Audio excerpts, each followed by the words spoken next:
ChatGPT. You might think it's all you need, but it's not. And our buddy here today, Jen Winham, is going to tell us why it's not all you need. And she's going to give us some practical tips.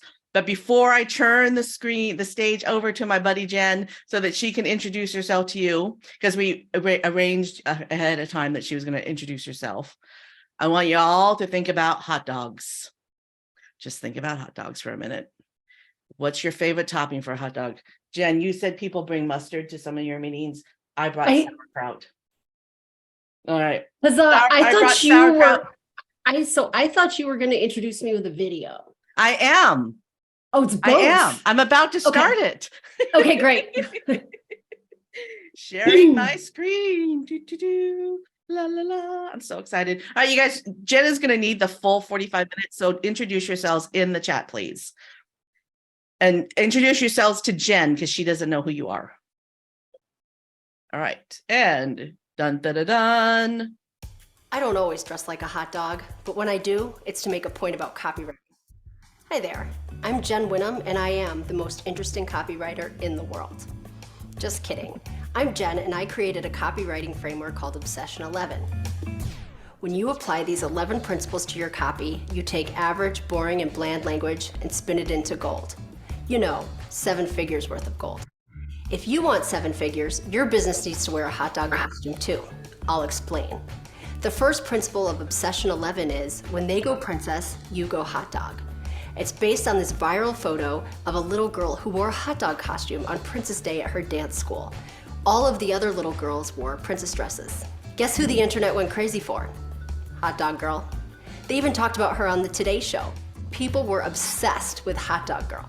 Wouldn't it be amazing if people were that obsessed with your business? Eager to buy from you and excited to tell all of their friends about you? That can only happen if you stand out from your competition like Hot Dog Girl on Princess Day. When they go princess, your business must go hot dog, and your copy must go hot dog with you. It can't be boring or bland. It can't play it safe or sound like everybody else in your industry. It has to be like Hot Dog Girl, unexpected, delightful, rememberable. Today, I'm going to show you how.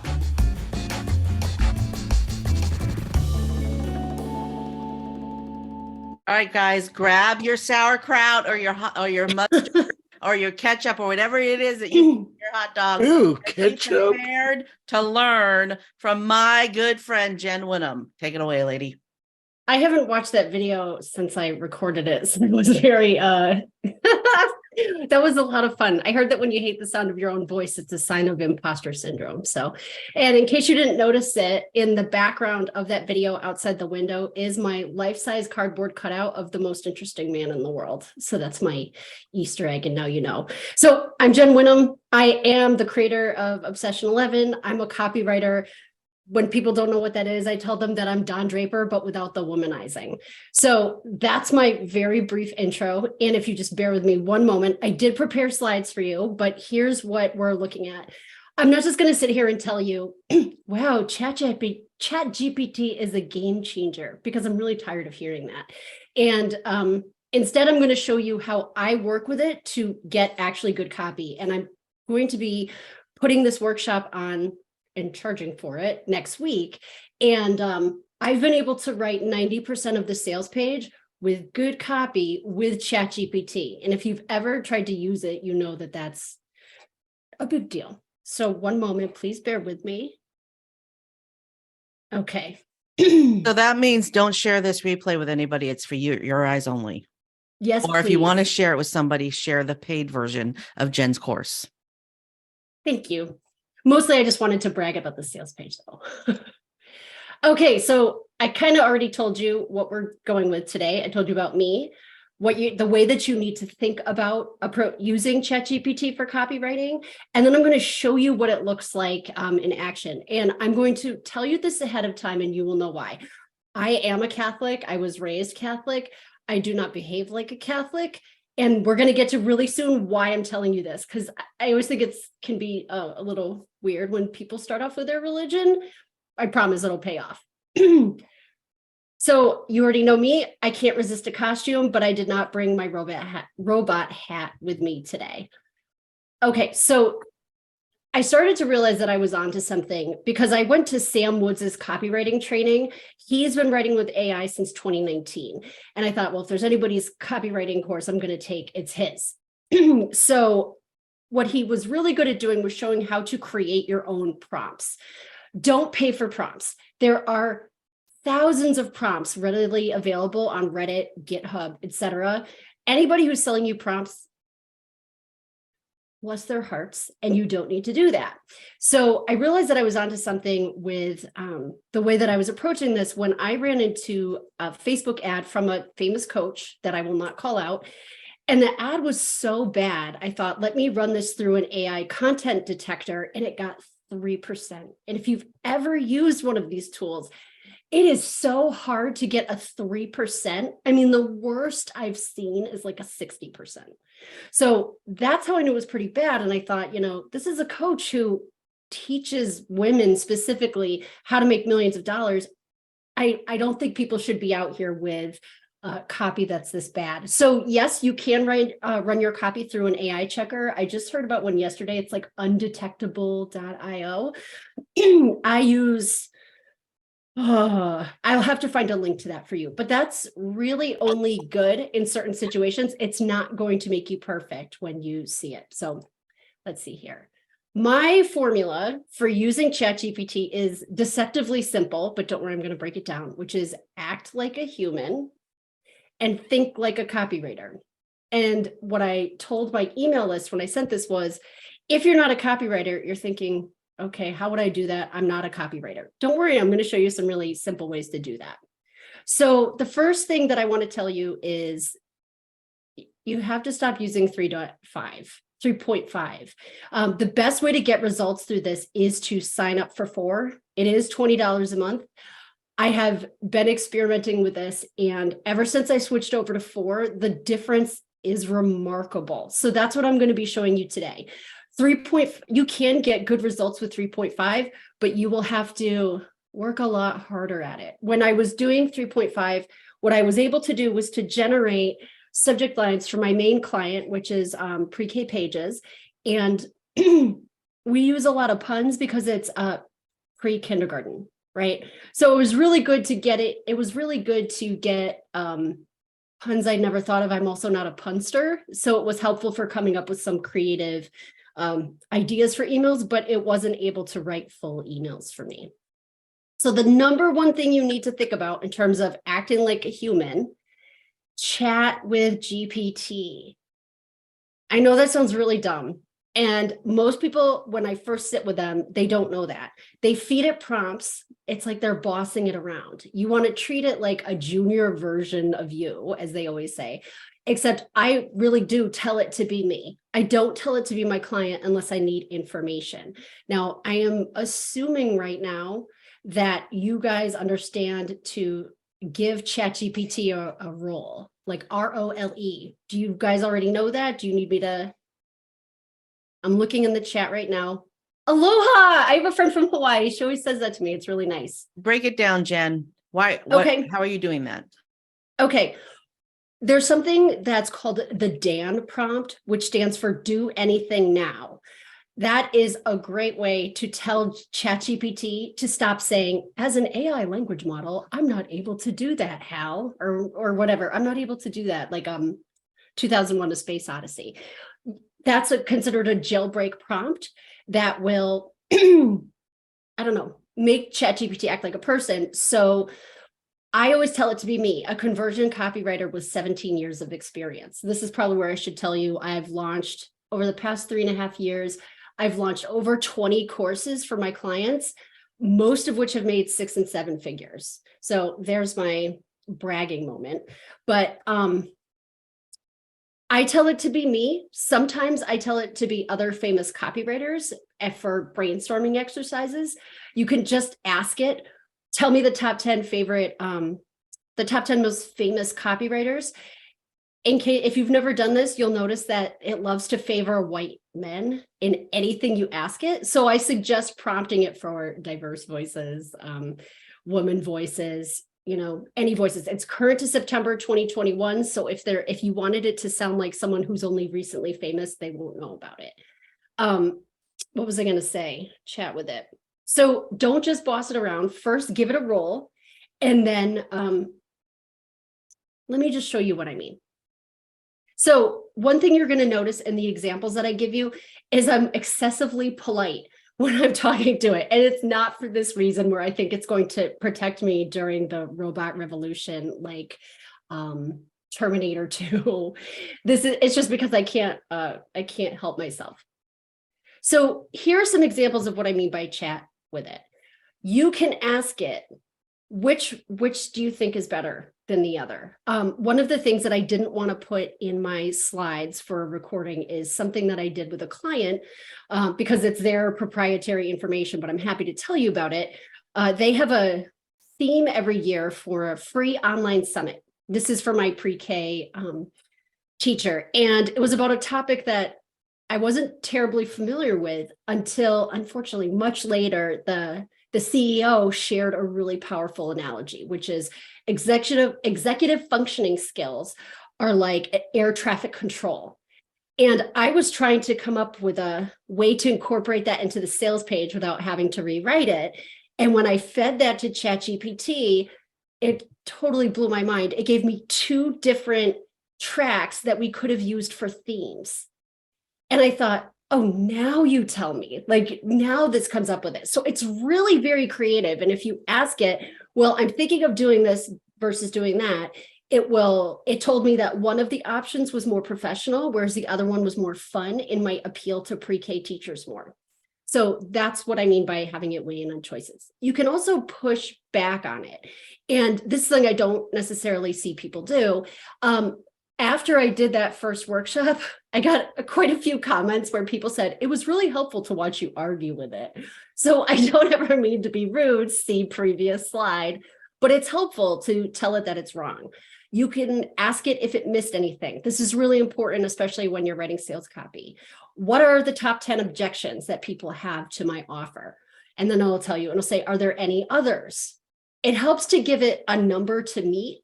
That way, sometimes it'll only give you like 4 options. Push it to give you 10, 20, 50, whatever. One of the things that is important to know is that ChatGPT 3.5 degrades after somewhere between 2 and 8,000 words.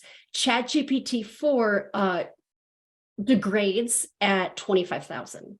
And what I mean by degrade is that it starts to forget what you've told it already.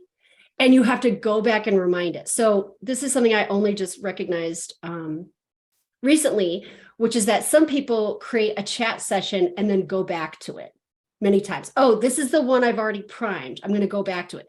Guess what? ChatGPT is going to forget stuff. So I sort of do a mix. There are times when I go back and revive a thread, but if it starts to give me really boring ideas or bad ideas, sometimes it gets it's almost like calling a call center at a health insurance company, where sometimes you get a really helpful rep. I used to work at one. And other times you're just like, yeah, I didn't need you to read my card number to me. Let me see. Analyzing the tone, voice, and style of the copy that you feed it, and then using those adjectives to give it direction. So let me show you. But before you go, Yeah. There was a question. How do you give ChatGPT a role? So it's right here. That actually worked out really well. Thanks for your patience, person who asked that. You're going to pretend to be Jen. You start off by telling it. You could tell it you could tell it to be anybody. You could tell it to be Al Gore. But for when you're building new offers, which is not something I'm familiar enough with to cover today, you could tell it to be you, an expert in your field, and ask it to provide information. Of course, just keep in mind that you need to fact check ChatGPT. It is not always accurate. I'm kind of obsessed with the universe ever since the James Webb Space Telescope came out. And I will be up late at night, like middle school girls at a sleepover, asking it. I'm not even kidding. This is embarrassing. Do you think we'll ever find another planet to live on? Right? And like those midnight thoughts. And it tried to tell me that Voyager 1 was 3,000 years away from the edge of the Oort cloud. It's only 300 years away. So that's just my silly example of why you need to be sure that you fact check what it tells you. Now, at the time, the color of ChatGPT 3.5 was this color. So what I'm just trying to give people a quick and dirty example of what it looks like. Or if I just want some quick information, like sometimes I want to check my grammar, I go to 3.5. So here it tells me all about me and what it's good at, right? It's just making stuff up here. So I wanted to give an example of how you can push back on it. So I quoted the movie Terminator 2, because that's where the title comes from. And you notice there's some offensive language in here. And I said, don't rewrite my email. My list is full of nuns and priests. Do you think they'll love it? And I was going out of my way to offend it. I think I covered, yep. So, and it was like, do not use this. You will offend the nuns and the priests, right? And then I said, no, it's a band and they're heavy metal. And then suddenly it was okay with the copy that I had written for that email, right? They were like, oh, it's actually really appropriate for that. Okay, what you can also do is, I mentioned this in a couple slides ago, is feed it a previous email that you've written. This is my big tip.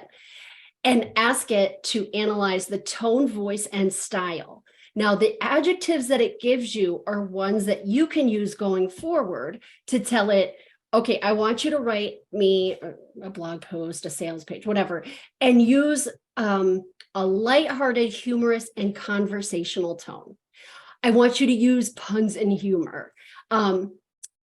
Use pop culture references. That's one that ChatGPT always dings me on. It will say, well, people won't understand this. And then I will tell it that it's wrong. Okay, you'll see an example of that actually. The other thing I want to point out is people don't know about this. If you go back to a previous message and you think ChatGPT just gave me the weirdest answer, this is usually what I do. You can edit it and have it redo its answer. I find this really helpful if somehow, especially with the older version of ChatGPT, it can, even if you tell it to forget an idea, it kind of can't let it go. And when that happens, I go back and edit that original prompt. And you can toggle backwards. Let's say it keeps giving you something that you don't want. You can go back to the original thing that you did and just edit that, or you can pick up that thread where it left off. I will be showing you an example of what this looks like. Now let's talk about the thinking like a copywriter part. First, I want to warn you what every English teacher has ever told you. And if you've ever read any copywriting advice, they always tell you to be clear. That you want to do first. You don't have to be clever as long as your offer makes sense. Yeah, offer. I thought I said author. And if you're familiar with StoryBrand, I quote Donald Miller about this all the time. When you confuse, you lose. So it's very important to be clear. Do not sacrifice any of your points. Excellent, excellent. I am not a StoryBrand devotee, but I find this really powerful for helping people who are new at copy. So use simple words and simple language. You know, Mark Twain talking about, I never say policeman when I can say cop. Use easy to understand sentence structures. ChatGPT is really terrible for this. Remember when I showed you the 3% analysis of that person's ad? One of the ways that the AI detectors work is it looks for something called burstiness, because most of the AI have a bias toward writing sentences with a lot of introductory clauses, which I should have written down an example. What it sounds like though is, while it's helpful to save time using ChatGPT, comma, I find it best to use only ChatGPT. And it will have this bias towards putting this really long aside in front of your main sentence, and that increases the cognitive load of the people reading it. So just better to go back to, I think everybody here is about my age. You might remember diagramming sentences. subject, predicate, or commands or sentence fragments. That really helps break up the length of your sentences. You also want to pay attention to, how do I want to put this? Like the sales argument that you're making. Don't make it like a postmodern novel. Don't jump around beginning to end. If anything, a marketing guy I used to follow has a blog post. I'll find that for you. That's called Turn the Beat Around, Let's Blog Upside Down. And you'll notice that when you went back, if you think back to your English classes in high school, your teacher told you to blog or to write your introductory paragraph like this, right? Big idea and narrow down to your thesis. Instead, you want to do it like this. Start with the big takeaway and go from there. But either way, people should be able to understand the red thread through everything you're saying. This is really important because people don't pay attention on the web. Copywriters love to talk about this. You have 3 seconds to gain somebody's attention. You have 7 seconds. You have 1 second. I don't know how long it is. I've never seen anything, and I've looked with a definitive answer on that, but I can tell you that I've read UX research about the way people read on the web. And I mean, it doesn't take a lot to make them click off, because it was Norman Nielsen Group, and they looked at in this one book I bought, 300 gaze and charts where they plotted people's gazes to see where they read. They jump around a lot, and then they leave your web page, unless you make it really entertaining and fun to read. So if you do that, then you can move on to the copy. And Candace, am I going too fast? I am from Connecticut, but not the fancy part. And I talk like a Gilmore Girl. So am I being too fast? So questions for Jen at this point? Yes. Let's see I here. put links to the article that she just referenced and to the Sam Oh, Woods thank you. copywriting workshop in the chat, FYI. So Sam Woods' copywriting workshop is excellent, and it was very overwhelming, and I'm a copywriter. So know that going in. Don't at me if you're like, I paid, what is it? I think it's $1,000 now. I paid $1,000. I don't understand what the heck he was talking about. This is my warning to you, but it's very thorough, and you do get a huge amount of prompts, which are helpful when you're starting off. Suzanne Okay. said it would be helpful to see you in action on ChatGPT itself. So Yeah, let's talk that's about what's coming. Okay. Yep. And the reason why I'm not doing that live is because it is really unpredictable. And I mean, sometimes it just doesn't work. I was using it right when it updated last Friday, and it was giving me almost gibberish. So I have I have an old example that I'm going to walk you through. You kind of heard about the hot dog. I really think that the most important thing is to make people feel something. I'm not going to go on and on about this, but what I have seen people do is they produce a blog post and then they go, done, or they make some light edits and they're like, done. The problem is that it's not something that's really interesting to read. And I think that this is where you guys have a real market advantage. Once blogs started, everybody had the right to publish, and the internet was flooded with not very interesting content. It's about to get worse. I've seen a lot of posts that are very like, I wrote this for SEO, and I get it. Like, our Google overlords are prioritizing for us what we see when we search for things. Unfortunately, a lot of that stuff is just really boring. So the way to make it more interesting is to be obsessed with your favorite customer. And what I tell my clients is that I stalk their ICA. I had one teacher who had over 200,000 people in her Facebook groups, and I read so many posts. I read about little kids throwing a secret wedding for their hydro flasks, and they made like a bridal dress on one and then like a little tux for the other. I went looking for that stuff because that's how obsessed that I am. And once you're paying attention to the things that they really care about, you can use that information to write funny anecdotes. That became something that I mentioned in a sales email. Like, you just had a day where you caught your kids having a surprise wedding between their hydro flasks. And this is my rally cry before we go into my examples, which is I'm quoting a copywriter that I love, Alp Turin. Sorry, I'm going to read the slide to you. If you want more sales, make your emails fun to read, not a chore like everyone else's emails, because most people are bored to tears and they want nothing more than to be part of an adventure, even if only vicariously through you. So that is almost my sales pitch for please be interesting and use these tips. So now I'm going to show you what that looks like. Candace, are there any questions before I can't hear you. You're muted. Oh, yeah. Okay. That was good. I couldn't find the unmute button there. There is a question about what is an ICA. Okay. Sorry about that. An ICA is an ideal customer avatar. You might know them as brand or buyer personas. It's an amalgam of the people who buy from you. Every brand has multiple avatars. How do I want to put it? When I work with clients, I make them pick their most profitable ICA, and that is the person who pays you the most, that you like the best, because I think joy is a form of profit too. So I zone in on that. So for example, when I started my business, I thought my ICA was going to be the kind of like the marketing director of a major ad agency. And instead, it's a white woman entrepreneur in her late 30s who has a digital course to launch, and she sees her copy as almost bragging rights. Like, oh, look at my sales page. It's so much more interesting than your sales page. I'm sorry, I don't mean to sound like that, but this is what I've heard from people. They're usually middle class, but they've seen a lot of success. They're probably hitting their first 6 and 7 figure years, and they're usually a little weird.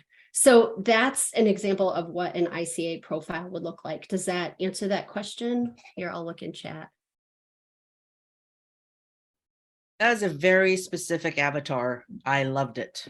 Yes, I believe in not saying sometimes I have clients who say, oh, my avatar is between 20 and 80. No, we're going to pick one person and write for them. And my copy, even though it's written now for the white woman entrepreneur, and it's not that I'm excluding other avatars at all. And I also believe in being specific about race, class, and gender. I would also say that you might, like, for example, I do want to have a more diverse clientele. Those are my aspirational ICAs that I am experimenting to see how I can attract more of them. But my copy is written for this particular entrepreneur. And guess what? It ends up drawing in all kinds of different people. I have had men hire me. I have had people of color hire me. Being specific is what helps make you stick out. So I'm going to, if you'll bear with me.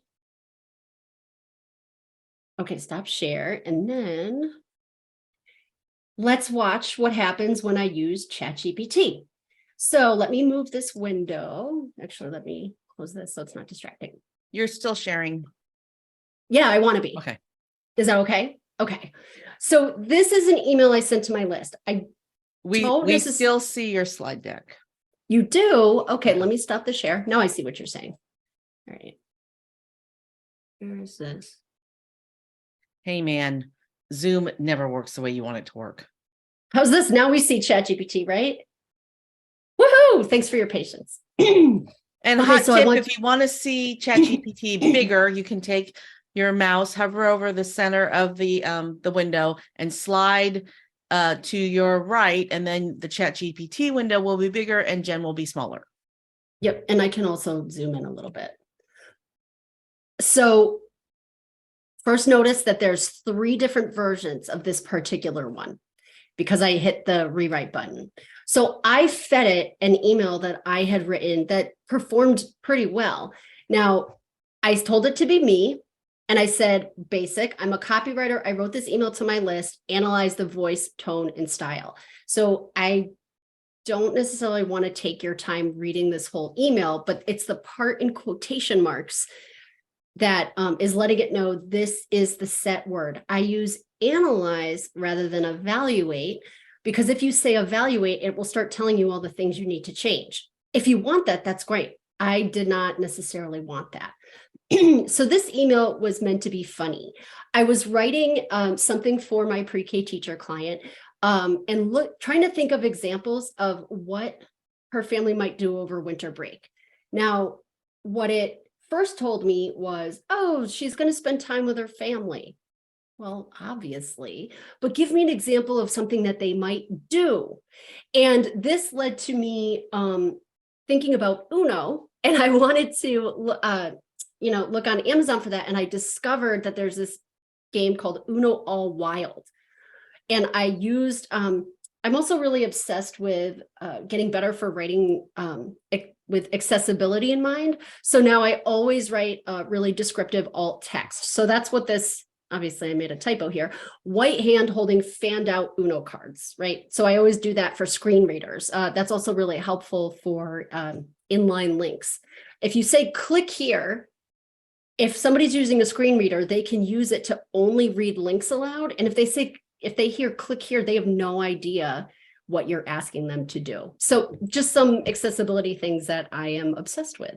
So I talked about looking for Uno All Wild and discovering that there's something called, or excuse me, it's Uno All Wild and it's just wild cards, like reverse, add 4, add 2. And I thought, this is terrifying. I'm going to turn this into an email. So I wrote an email about a day in the life of a pre-K teacher whose own children love this game. And I thought, okay, here are examples of other things that I might have used for her depending on my client. So I wrote some funny ones here. Let me see here. She's behind the shed throwing back a shot of Patron with her cousins and brother before they brave Uncle Charles's latest attempt to spatchcock a chicken or whatever that was on Tuesday night. That's really specific, but I think that's what makes it funny. I can only see a few of your faces right now, but I saw one person laugh. Wait, hey, who was it? Suzanne, thank you for laughing at my joke. So real specific, behind a shed, drinking Patron, cousins and brother. My Uncle Charles is an interesting cook, so I use a lot of stuff from my own life. Spatchcock is a funny word. You know what that means? You like smash that, you break the backbone of the chicken and it's almost like you flatten it. Wait, hang on. Somebody's saying something to me. You had me say don't crush. Thank you. Spatchcocking usually involves removing the backbone. It doesn't. I've never done it. Don't tell. Yeah. You remove the backbone and lay it flat and then thank you for correcting me. And then I sort of went on it, or whatever that was that he did on Tuesday night. So then I talked about how far you should take the specificity. I one time just showed a friend this and he decided to make everything work like this. And I think it depends on your goal. That's what this email was about. Okay. So, oh yeah, the hot dog costume and there's a picture here. Unfortunately, ChatGPT can't accept pictures of somebody showing up on a Zoom call with me with a bottle of mustard. So then as I had it do this, I had it analyze the voice, tone, and style. I realized, oh, nuts. I wanted to have it analyze the content as well. So you're going to see me do a bit of scrolling. I apologize. We're going to go to 2 and 3. So I added content here. We're going to skip down the email. It tells me that it's me. It pulls all those adjectives, right? Informative, narrative driven. And then I didn't ask it, but it decided to give me suggestions for improvement. So it didn't it felt like my email was disjointed. I think that's partly because the images didn't show, but that's good for me to know from an accessibility standpoint. They wanted me to connect this better. I disagree. I think it was connected. And it didn't like my humor, right? It thought that it was inappropriate. And I was like, okay, you are wrong. So this is the example of arguing with it that people like the best. So let's get into it. This is where I specified my ICA. I'm a copywriter and I wrote this email to my list. That's what I said before, right? My list is full of my ICA. Entrepreneurs with digitally based businesses who love bold, personality-filled, and humorous copy. They're intelligent, funny, and interesting people who are drawn to my style. They regularly reply to my emails and tell me how much they love them. Okay. Sometimes I have to tell it, my ICA loves my pop culture references. Don't at me, ChatGPT. Okay. So that's the email again. Look at this different response. more information on the voice and tone style and then the content, right? And it tells me it didn't fight me on what I did. So now that it's analyzed the voice, tone, style, and content, it's going to help me write another email.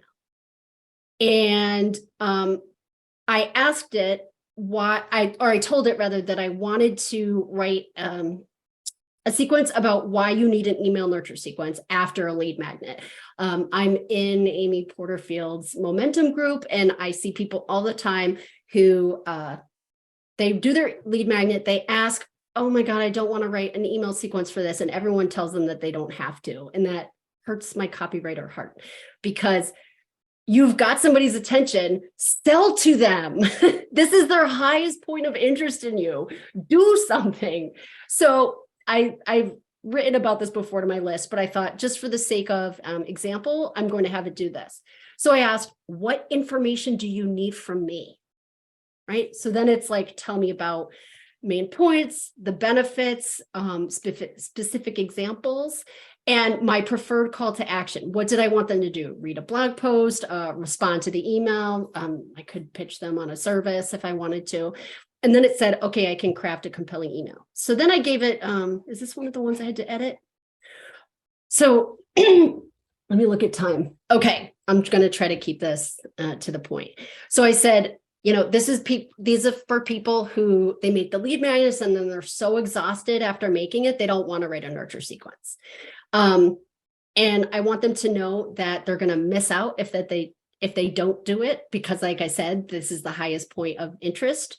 And I got this example from I was really punchy one night, and I was asking ChatGPT to write episodes of different popular shows where they were trying to talk about email nurture sequences for lead magnets. I did Golden Girls. I did 2 different Law and Order SVU. I did The Office, and the Breaking Bad one wasn't good, but you could pick out which characters. And I had Daryl lecturing Dwight Schrute about how he needed to have a nurture sequence with his How to Survive a Bear Attack lead magnet.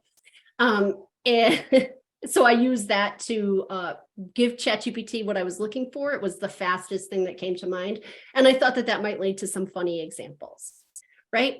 So it came out with this draft that I was like, oh God, no, don't let your lead magnets collect dust. Who's going to click that? I would think, okay, like if I have less attention than anybody, because I'm really like, entertain me, B word, like Jesse Pinkman would say in Breaking Bad. So I would never say this.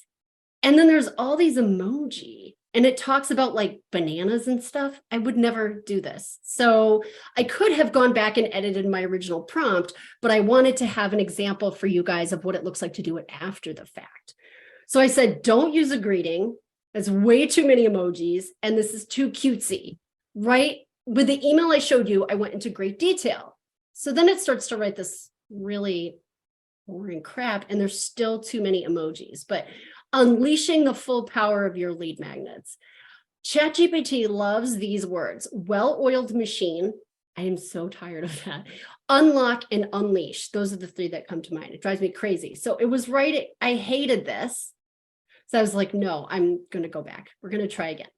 And I was like, no, it's too cutesy. I'm edgier than this. I would start off with a relatable, funny story. I don't use emojis. And I would also provide these high-level instructions. So, okay, that's kind of cute, right? And I know the perfect snack, but I don't think that would connect with people. Your lead magnet is starving. I personally would not open this, because if you confuse, you lose. And then it started to pull in the example of Uno. I don't want it to literally pull that example. So then this is where it started to get a lot better. And you can tell because I really went with it. I cut out some of the instructions. I removed the part about Uno Wild because it took that too literally. And this was kind of better. You've got leads, now what? Okay, I might be more inclined. Now, granted, I'm not my ICA, but I need it to pass the gen test first. If I'm not interested, my ICA isn't going to be interested either. I'm not going to read this to you because it just wasn't exactly what I wanted, right? Still too many emojis for me, right? And then here are 3 things. And I love this example for Candace: show gratitude and build trust, right? And then I thought this was hysterical. I wanted to keep that. Seal the deal. Present your offer in a way they can't refuse, like a mafia boss without the horse head. That is Jen Wyndham right there. I was so excited about that. There's a lot of stuff here that was actually great that I could have done more with. Let me see here. So I was like, this is better. The subject line is boring. I'd never open that. Give me 10 different examples. And I pulled adjectives, I think that it gave me about voice, tone, and style. If I didn't do that, I apologize. Don't use a generic greeting. And I wouldn't say slaved over. Sometimes I think it pulls kind of terms that aren't necessarily very culturally sensitive. And I know that that's one that's not okay. So I told it, don't use that. If the tool is going to be learning, I want it to learn that. And then I said, I don't say things like rock star or badass. Like I just don't. And that's a personal peccadillo. I want to emphasize that, because when I talked about certain words that I don't like in that particular, in my first workshop, one person was like, oh, I'm so glad I shouldn't use those words. No, go ahead and use those words. It's just that I don't like them, but who cares? Who cares? The only thing I want you to do is use ChatGPT well. So then it wrote these different options for me for subject lines. And of all of them, I really liked your lead magnet is lonely. Let's find it some friends. It's not perfect, but I thought it was better. And then the email nurture magic. I don't really talk about magic. It also likes the verb transform, but I actually like transform, unleash, and unlock. It really goes to that well a lot. So then it revised the email, and it was, what did I say? Hang on one second. Don't use slaved over, right? And then don't use those words. So it ended up updating this even more than I thought it would, which I was really happy about that. And it kept the horse head, right? And then I said, I like subject line number 1, although I'd probably talk about Tinder. Your lead magnet is lonely. Like, let's hit up to like something like that. I really liked this analogy that it used in the first email. So I wanted it to go back to that. And I wouldn't say, don't know what to write, I got you. I tell more of a story about their situation by describing them, trying to write it and failing, and the things that they're thinking about, but also making it humorous and relatable. As much as we want to come from a place of talking about our person's pain points, we don't want to depress them. We want them to have a moment where you inject some levity by, you wouldn't just say like, you had this horrible day with your students and I don't know, you had this horrible day, your admin showed up to observe your class, and it was the day that, a bird flew into your classroom and everything was crazy, right? Like, you wouldn't list all these things without listing, adding in like a little point of levity, like, and then to top it all off, your kids held a spontaneous hydro flask wedding, right? And that makes people go, okay, yeah, I've been there for the weird thing. When I read that comment, that was in a different teacher entrepreneur. There were about 20 teachers who responded that their students had also married inanimate objects in their classrooms. So that's something that really resonates with people. And then it rewrote this. And this is when I got to a draft that was something I could have worked with. Now, I do like to challenge myself to get ChatGPT to write as much as possible of things, but I usually still go in and mess around with it a little bit. So it incorporated the Tinder profile, right? This isn't perfect, but it's something that I would keep workshopping. It brought back the espresso analogy, and then it tied this first paragraph into the subject line. So there's continuity. Remember me talking about connecting the dots and making a red thread? That's where we're helping people basically in every paragraph, reminding them why you're saying certain things. So still emojis, I would not use this many.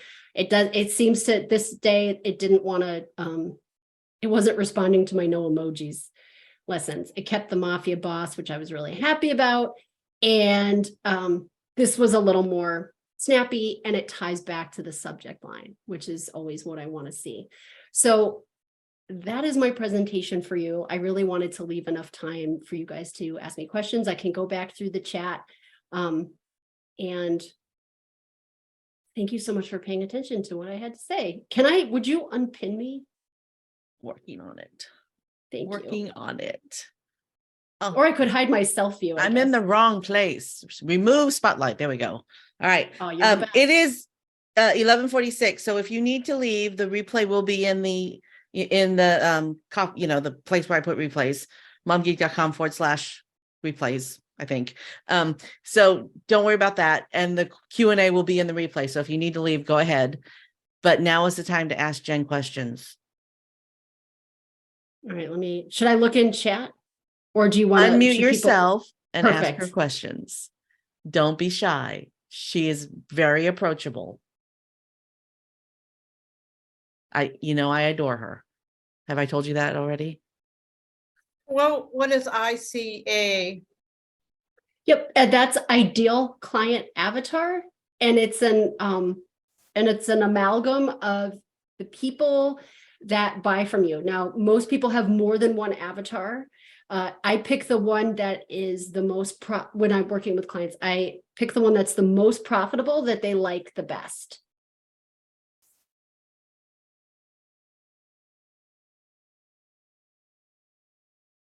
You don't want to see me start dancing. Should I look in chat to see what people have asked? Marianne has a question. I can see it on her face. Well, actually, it's not a question, it's a comment. I thought it was funny. Not funny that my husband got hurt at work yesterday, but funny that since I wasn't there to help him with the accident report, that he used ChatGPT to put in his, what happened, and have ChatGPT help him to actually write it out. I'm so sorry to hear that happened, though. Good use of it, but I'm sorry. Yeah. Is he okay now? He's okay. He's home. He's home. He can't go to work for a little bit, but yeah, it's nothing super serious, so that's good. Okay. Find the humor in everything. That's right. My favorite tip is to take something that you wrote and have ChatGPT analyze it. Yeah, and ChatGPT also really loves themes. So when the original theme for this workshop was very Terminator 2. Come with me if you want to live. Come with me if you want to ChatGPT. And it was really good at generating funny lines based on that for the sales page for this. So themes, and then giving it examples of what you've done. Now, my friend Carrie talks about obedience to the unenforceable. You can take anybody's emails and ask them to copy their voice, tone, and style. I don't think that there's necessarily anything wrong with that. I just wouldn't steal people's IP or language outright. I've got one.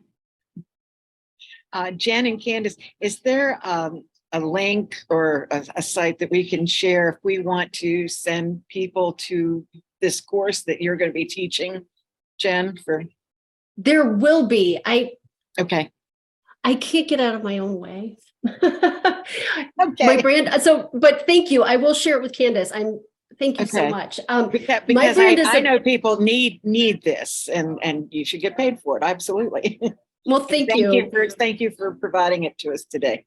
I'm getting a lifetime supply of Candace's brownies, so I think that's how I'm getting repaid. Those brownies are incredible. Oh, my crap! I brand didn't realize that's how I was paying you. Okay, I'm on that.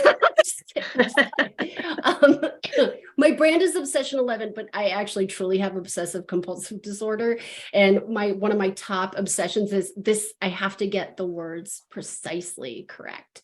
So I thought, what a great day to give this workshop again, because it will inspire me to get that done. So thank you. I hope you guys are inspired to play. Remember, play and manipulate and keep asking. Does anybody want to tell me about their business? Any of the struggles? What is your contact information? I want to say something. Yes. I'm driving, so that's why I'm off camera, but I thought this was amazing. Oh, thank you. I love when you say the arguing back and forth with ChatGPT, because I found myself doing that a little bit. I'm like, that's not what I said. That's not what I asked Yeah. you. Um, so when you're doing that, are you retyping all of these prompts to get to where you Oh, need to be? can you see my screen if I share And it? I did come in late. I did come That's in okay.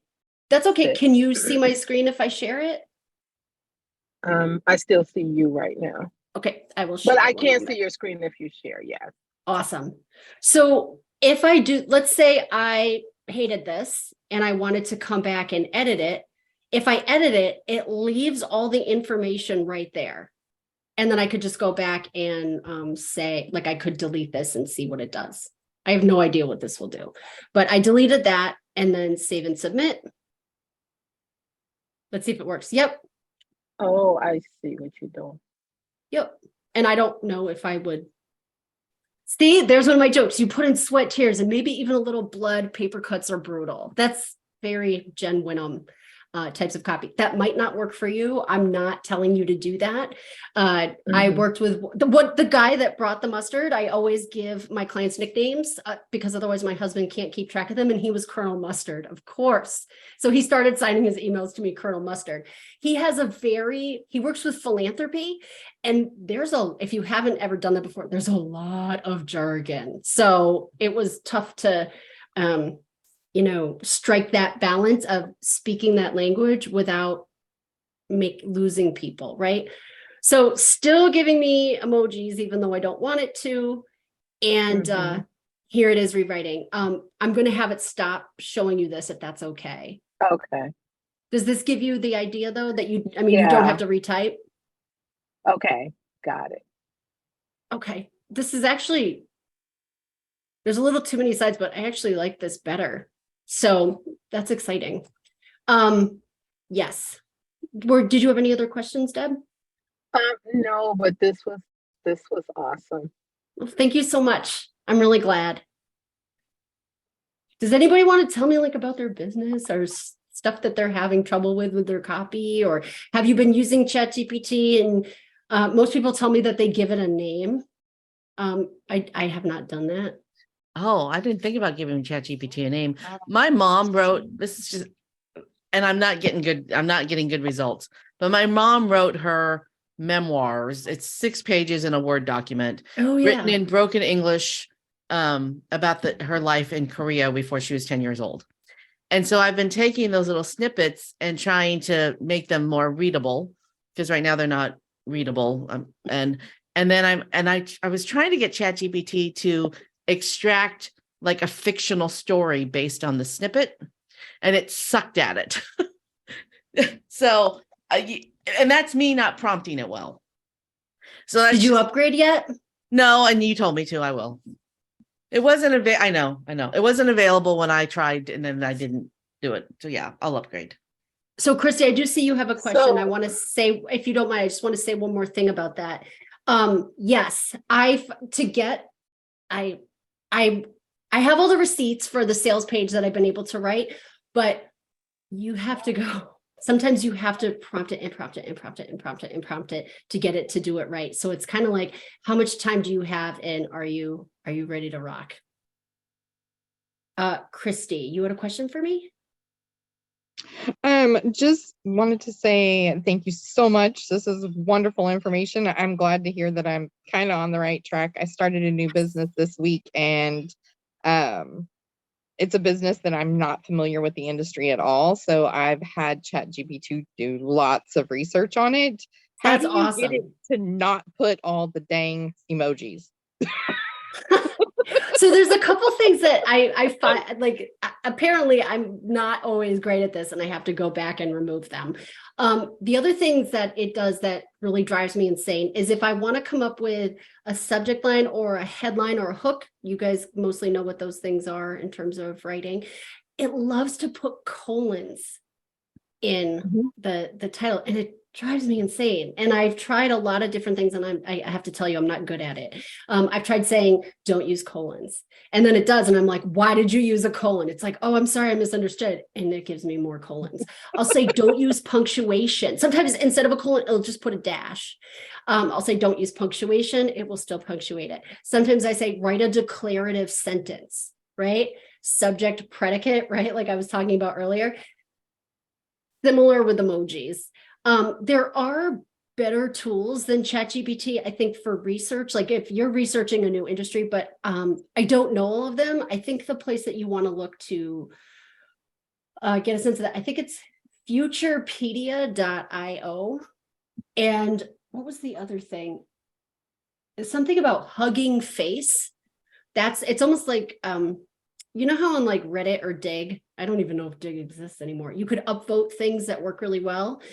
This is where you can get a sense of which AI tools people are liking the best. And again, I don't know what this industry is, but ChatGPT is only current to September 2021. Yeah, it actually told me that. Yes, There was yes, something it that does I love to do asked. that.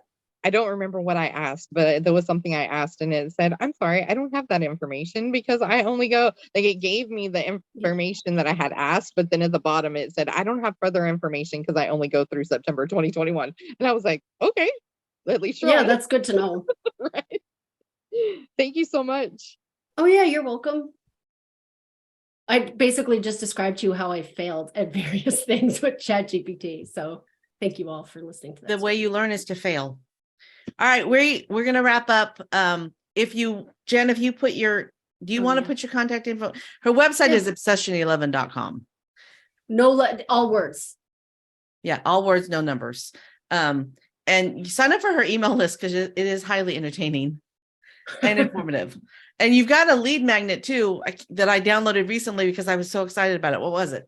Oh, drop the link to your lead magnet about ChatGPT. I feel like I covered that. The one where I have a nurture sequence that's actually good is the one for my sales page guide.